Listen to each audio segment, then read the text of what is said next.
Hello and welcome. I'm Martin Stanley. I'm the author of the Deathsworn Arc, and if you've been reading any of my novels and enjoying them, then you'll probably wonder what the hell happened to him. Why did he just suddenly stop writing and publishing? And today I'm going to do a little bit of miniature painting, and I'm going to talk about some of the stuff that's been going on and where I am with some of my writing projects. I can't make any promises at the moment, but I am hoping to get back on track properly and to start really working things out and getting some novels going over the next 12 months. If you're interested in what I'm working on, these are rat ogres which I got free with the Spearhead magazine. I'm going to use them to play Spearhead, and I'm going to get them into my Warhammer Quest games. And that's a Skaven Warpluck Engineer that I got free as well, and I haven't done yet. So, where am I at with my writing? I mean, the last thing I published was Emergence, which was quite a big deal. It was a book which was a long time coming. It took me a long time to write it because the story got quite complicated in a good way, I think. You know, I was quite pleased with the way the story went. I really liked the kind of dynamic that was happening in Cormoroth with the voice and you know, the actual what Margod was getting up to once he'd left the Temple of the Mad God. I also really enjoyed exploring Fox's new found abilities, which it's something which I hadn't really planned initially, but when the idea came to me and I played around with it, I just kind of experimentally wrote a bit. It just seemed so right.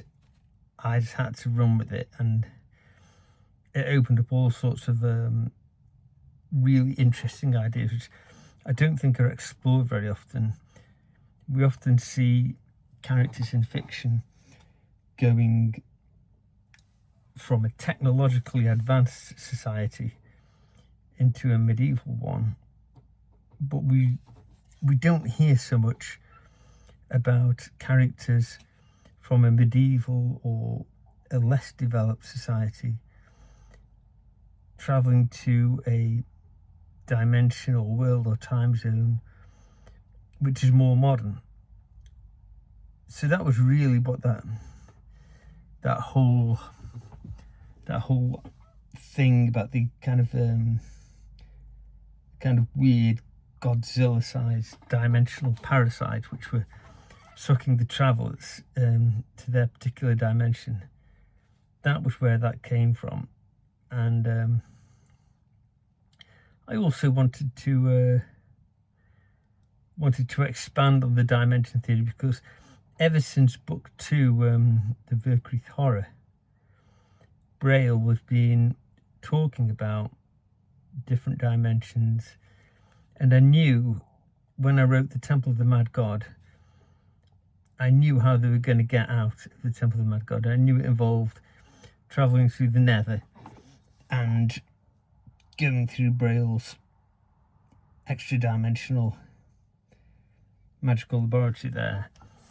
But I kind of thought, you know, this is something I want to explore more. I want to really expand this universe.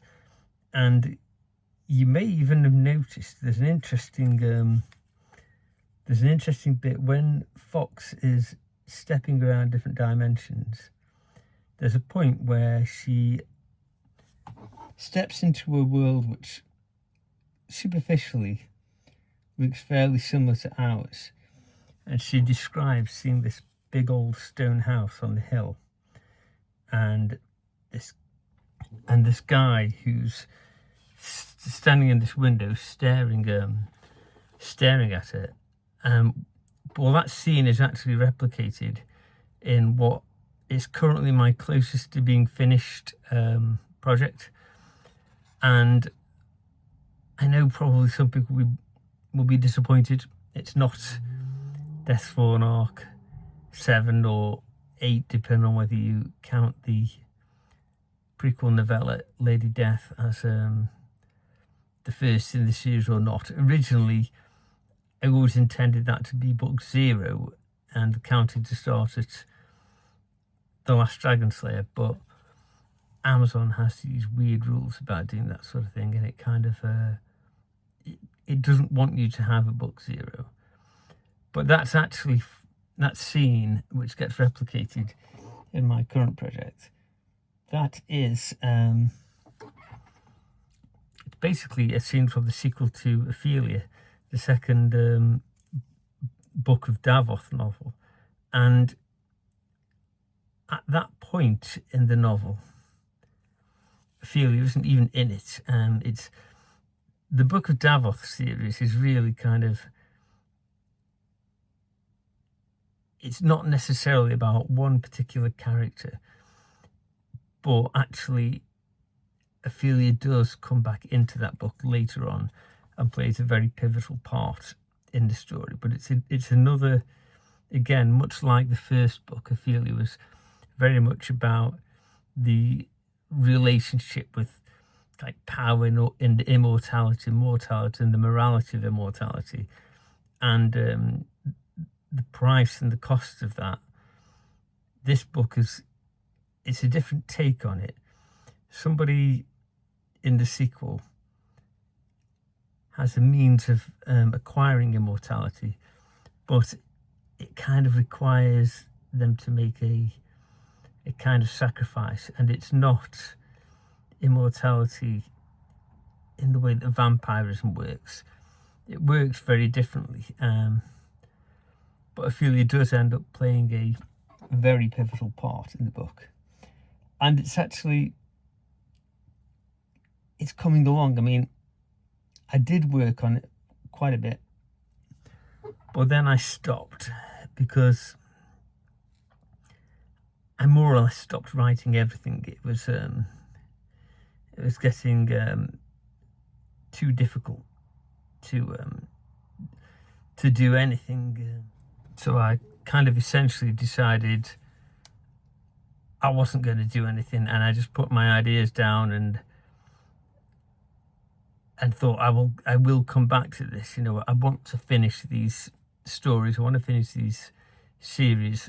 I want to finish sharing these ideas, but I wasn't in the right frame of mind to be doing it at the time.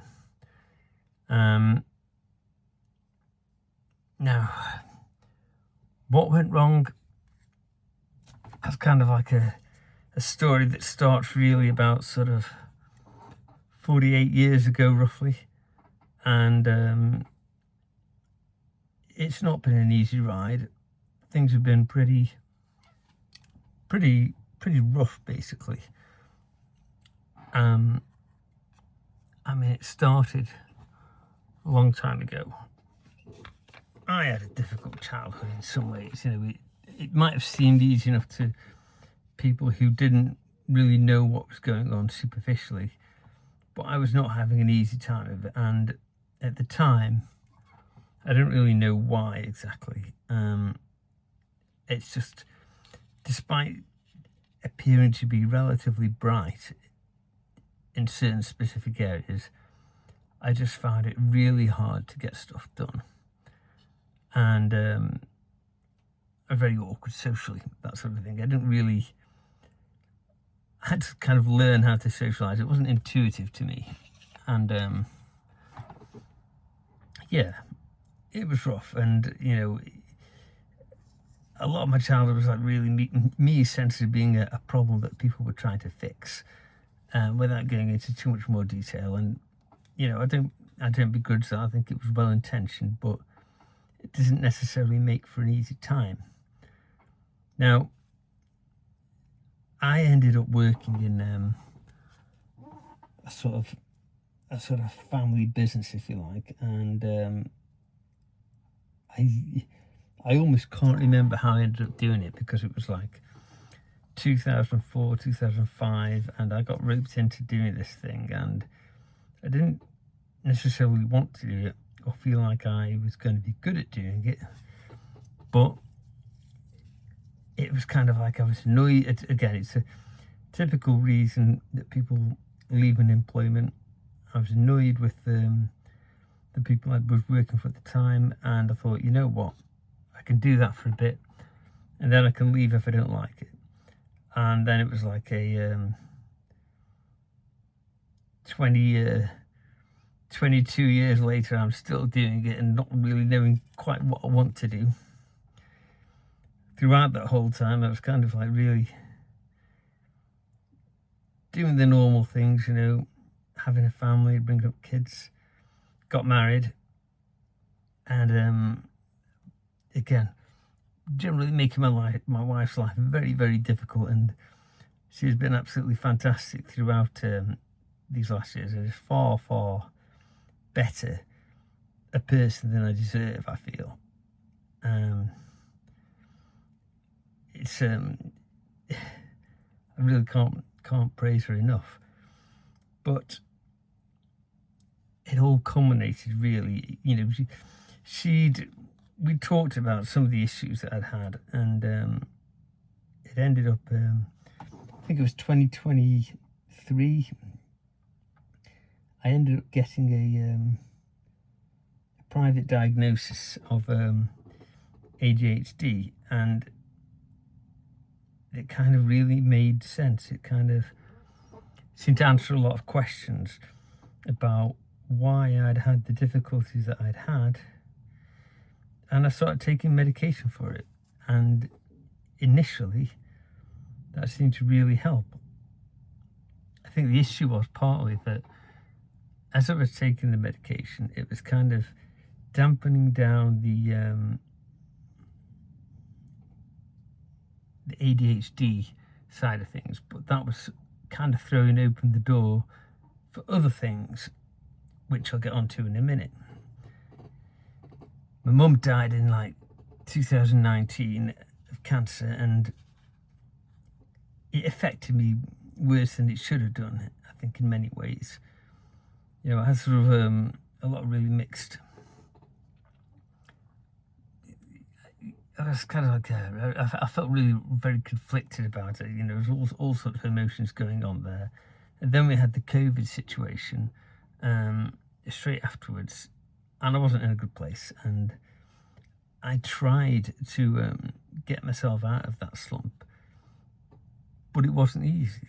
In fact, I'd even go as far as it wasn't possible. I ended up being diagnosed with ADHD in 2022. 23, yeah, it was 2023, and trying to get the medication level right, that was another challenge in itself. I started out on a fairly low dose, and like the day I took it, I felt different, and I was getting things done, and I was feeling motivated, and I'd suddenly got executive function, which I'd never really experienced before. It was, you know, this kind of this chaotic existence which I'd always had was suddenly dampened down significantly, and I ended up getting a lot of stuff done. I ended up kind of increasing the medication and trying higher doses, and I got to a point where I was taking like 70 milligrams of this drug, and I was getting so much done. I was learning how to code, then writing a massive program by working like 14 hours a day, and then not being able to sleep all night. It sounds good, but it was actually quite horrific. And that was obviously too high, so that needed addressing. Then it came down a bit to what I thought was a better dose, and it seemed to be kind of working, at least superficially at the time, even though in hindsight it probably wasn't right. by the time I got into 2025, I've been through some like fairly serious ups and downs, and even though I'd always told myself I never wanted to take antidepressants, which should be something you can think your way out of or talk your way out of, and I ended up then taking these antidepressants, and you know, they worked for a time. Things got a bit better, but then things were kind of like not better, and I ended up needing a little bit more, and I ended up having some serious issues to contend with at work, and other stuff going on too, which I won't go into. But I ended up sort of basically having a kind of almost like a mental collapse. It was so horrific, and again, because the way I am, I do a lot of self-analysis, and it occurred to me that actually the reason I was the way I was, it was to do with the fact that I was taking this ADHD medication, and I was taking this sertraline, and the ADHD medication was making me very good at planning and organising and quite creative and with my kind of engineering skills. But the antidepressant I was taking, which was called sertraline, was actually kind of like making me kind of emotionally detached to everything, and I ended up spending significant amounts of time making some very meticulous plans, which would have been highly inconvenient for everybody. I'm not going to go into them now because I don't want to give anybody ideas, but it was quite shocking for people involved, and nobody was very happy with me. But so I ended up in a situation where I'd been to see the GP again, and we'd looked at increasing the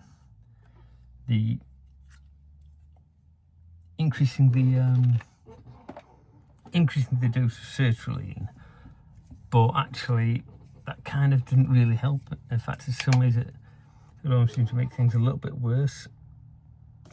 I ended up bouncing off the GPs and off the local crisis team.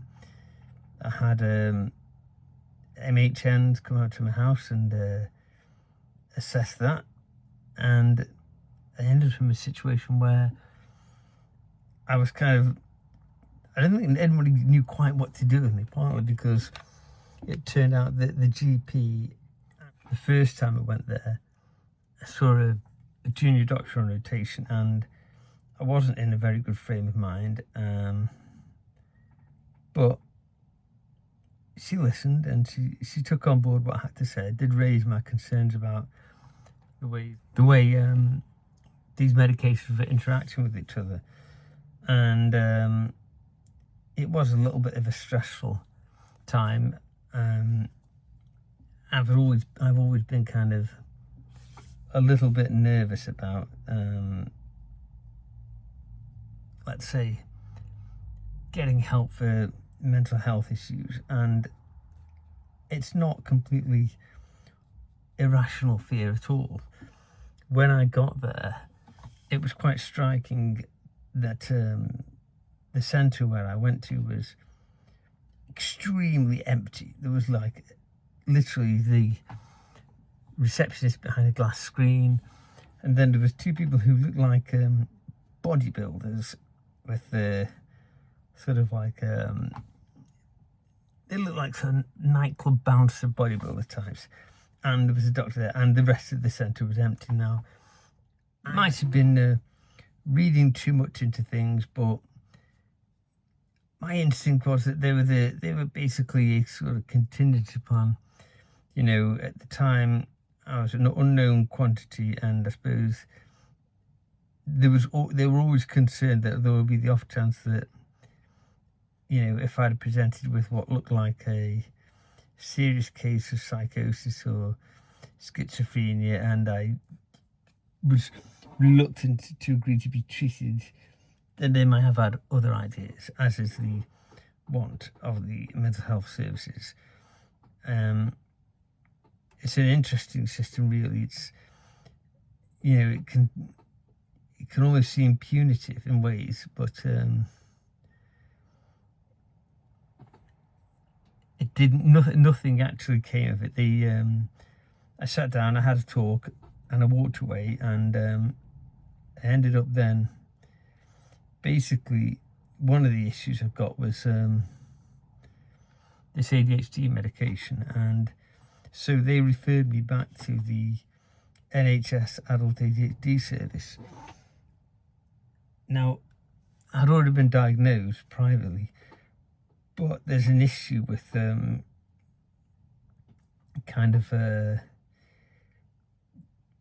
being privately diagnosed and getting your prescriptions and things. But also it means you can't easily try different medications and stuff like that. So I ended up essentially bouncing back to the adult ADHD team. When that had happened, and I kind of went through their process, you know, they were actually really, really good, and they quite quickly organised for the steps needed for me to get a formal NHS diagnosis as well, which involved taking the QB test, which was, again, quite interesting. Well, I say quite interesting. It was actually mind-numbingly boring, but it was kind of interesting how boring it was. It was almost like it had been designed to be easy but boring, which is kind of like probably the worst thing for you to give somebody with ADHD to do. But of the three metrics it measures, I was sort of clinically diagnosable for all three of them, and one of them was really, really high, and I think it was maybe the impulsivity or inhibition, or like the kind of lack of inhibition. It was one of those where I was completely off the scale. And actually, the psychiatrist who I saw at the ADHD centre was really good. She was very thorough, and she always wrote everything up really well. And she, you know, she followed through on everything she said. It was good to be seen by the NHS Adult ADHD team. They were really, really good. Now, unfortunately, although this was kind of a good thing and it was resolving certain issues, it wasn't really resolving or solving everything. I still had a lot of stuff going on, and I still wasn't in a good place. So I ended up sort of going through their process, and one of the staff members I spoke to brought up this kind of idea that, oh, by the way, yeah, you've got this diagnosis of ADHD, that's all well and good, but you're autistic as well. And in ways it was weird, and it kind of didn't make sense. But then I thought, oh, actually, back in kind of 2005 or something, when the term was fashionable and acceptable to use, we had debated whether or not I could have Asperger's because of the way I communicate and the fact that I can be very literal and think in complicated systems and things like that. But we kind of just dismissed it as a personality quirk at the time. And I even, when I got my private diagnosis of ADHD, I could have been assessed for autism at the time, but there was no medication for it, so I didn't really know if there was any benefit to getting that diagnosis at the time, so I didn't pursue it. But I ended up bouncing back to the sort of crisis and the GP people again, and it was really only when I'd seen some MHNs at my house one day when things had been bad, and they kind of like inferred that there was like a 10-year wait to see an NHS psychiatrist or something, because things still weren't right, things still weren't good. And they were going to book another appointment to come out and see me, but I tried to cancel it. I sort of rang them up in a very calm and measured way, said, no, I'm absolutely fine now, you don't need to see anybody. At the time I was kind of really seriously weighing up whether I wanted to continue existing, and somehow I feel like that must have, despite my best attempts to conceal that must have come through in the conversation, because they ended up sending a different person out who I spoke to before, who was very good, from the crisis team, and we explained to him what was going on, and he ended up getting me to see somebody at the CMHT. Now, this is something that was all new to me. I didn't know anything really about secondary care and in terms of mental health, and I was given an appointment to see somebody called a social worker who's got very detailed knowledge and understanding of mental health law, and the AMP kind of really fulfills two roles. They're there to monitor patients, or service users as they often like to call them, and keep them out of hospital, really, by basically sort of trying to keep an eye on them and making sure that they're doing okay, and trying to organise and put in place different measures and supports and things like that. Now, she very quickly made it clear what her kind of role and capacity was, and legal powers were. You know, it always reminds me the conversation when I went to see my GP again, and this was after like a couple of years of being antidepressants, and I'd gone back to see her again to talk about getting a stronger dose, and she asked how I was, and the thing I said to her was, I'm still alive. And she said, well, that's how we like to keep you.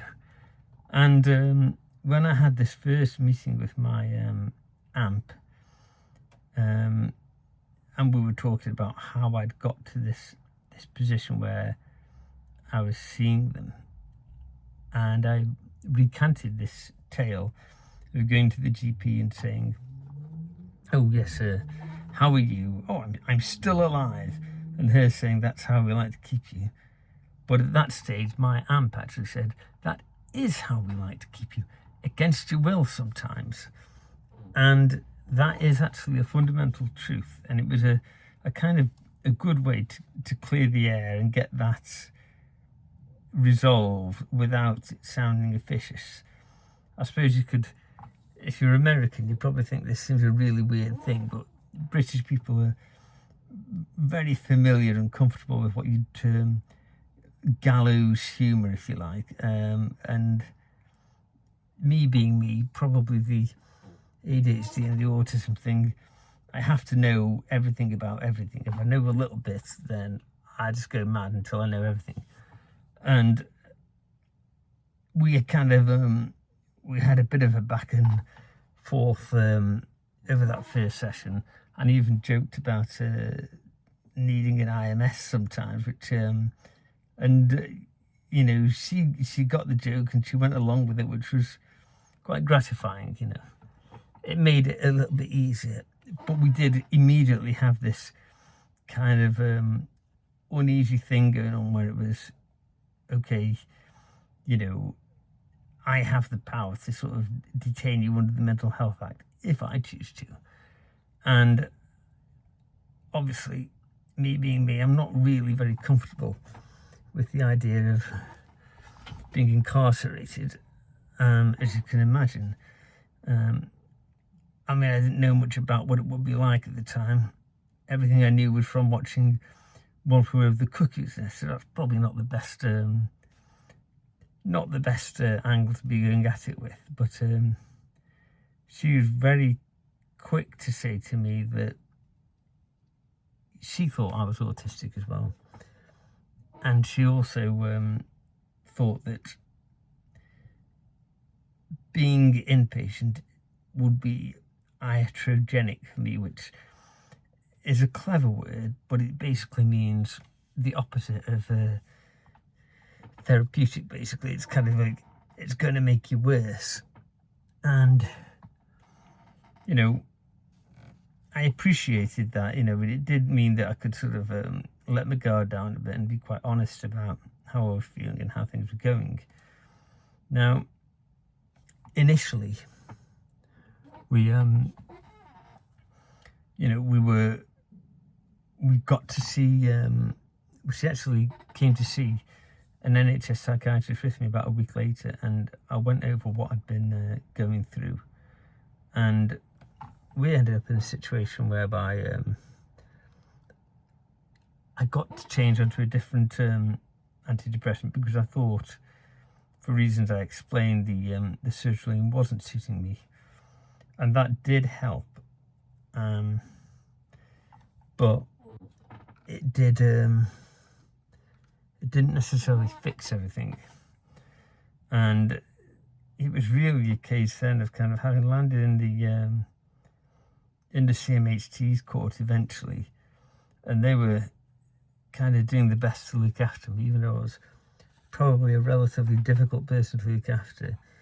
They ended up involving the autism team, who again were very quickly very much wedded to the idea that I'm autistic as well as ADHD, and I wasn't going to dispute that. It made sense. It made sense of a narrative which had been going on for over 40 years. Really started to get bad around April 2025, but it went on throughout that entire year, and even with changing medications and things sometimes got a bit better, but things were generally trending towards getting worse overall. And I ended up in a situation where, and again, I didn't quite understand what was going on with this, but I started having episodes where I would be sitting somewhere or lying down, and to any onlookers, I would look like I was asleep. But we're talking a really deep sleep that you can't wake me out of easily, when in fact I was actually completely aware and hearing everything and feeling everything. And initially these would last like 5 minutes to 40 minutes or something. There would be things which I could get out of. And again, it was very, very weird because I'd be aware, but I wouldn't be able to move. And it sounds quite scary, but I think it is, particularly when I look back, because I haven't had that kind of episode before, and now I think I know what was causing them. But you feel so surreal and so detached from yourself. It's you have so little agency that you've almost got no agency at all. So you don't try to fix it because you kind of can't, and you end up just in this state of subdued acceptance, really. And I had one or two of these episodes, but never lasting a ridiculous amount of time. They would generally be a temporary thing, usually fairly transient. Now, what really happened it happened on the 20th of December it was. And I went into one of these states, and instead of it being just like a short period of time, it ended up being like 8:30 till about 10, and then no one could wake me up, so they left me.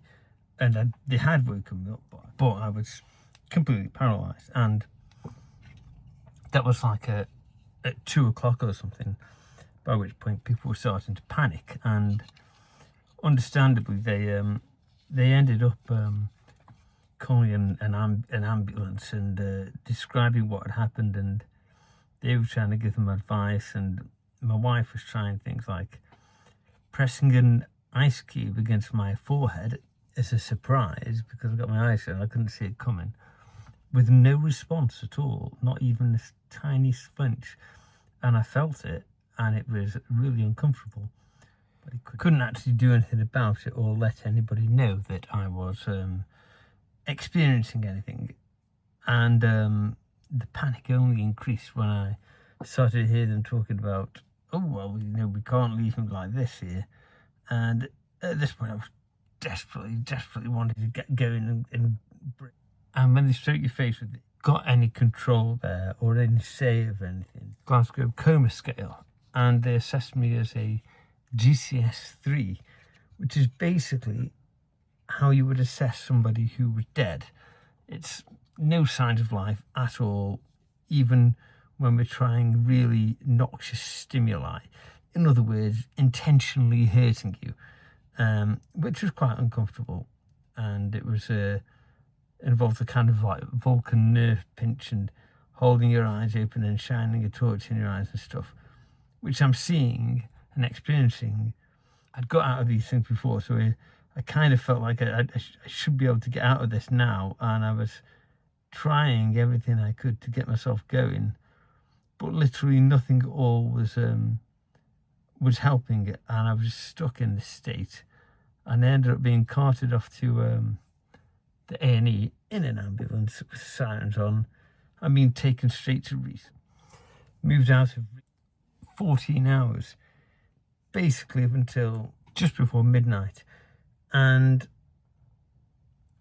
they were discussing, and I could hear them discussing, lasting power of attorney or anything like that. So I think they were discussing some kind of section and how that could be applied, even though it would have been difficult to assess somebody who essentially looked more or less like they are dead. Even though I'd been in this state and my mouth had been open all day, so it was like sandpaper, and my neck had been in this funny position, so it was like killing me, but I couldn't move. Occasionally my eyes would open, but I couldn't look around. I could only look at what my eyes happened to be pointing at that time.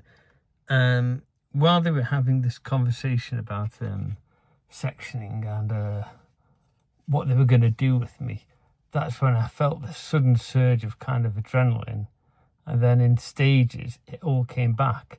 It started, I could open my eyes, then I could actually look around, and then everything else came back, and I was kind of disorientated and in a bit of a panic. And again, the doctor was fine about me going home, but one of the mental health nurses, she was very, very insistent that no, I should agree to stay the night. And she was more or less pleading with me, but actually I agreed to stay. But I don't know if it would have been a good idea refusing anyway, because fundamentally there could have been, it could have led to some kind of legal intervention, possibly.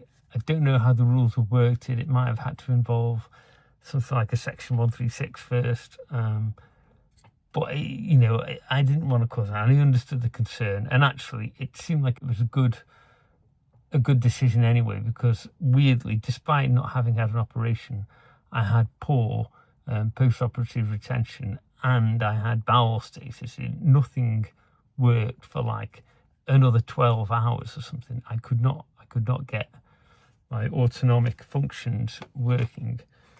And the next day, that's when I had the Mental Health Act assessment, and I'll talk about that in depth another day, but that was really the low point that it got to.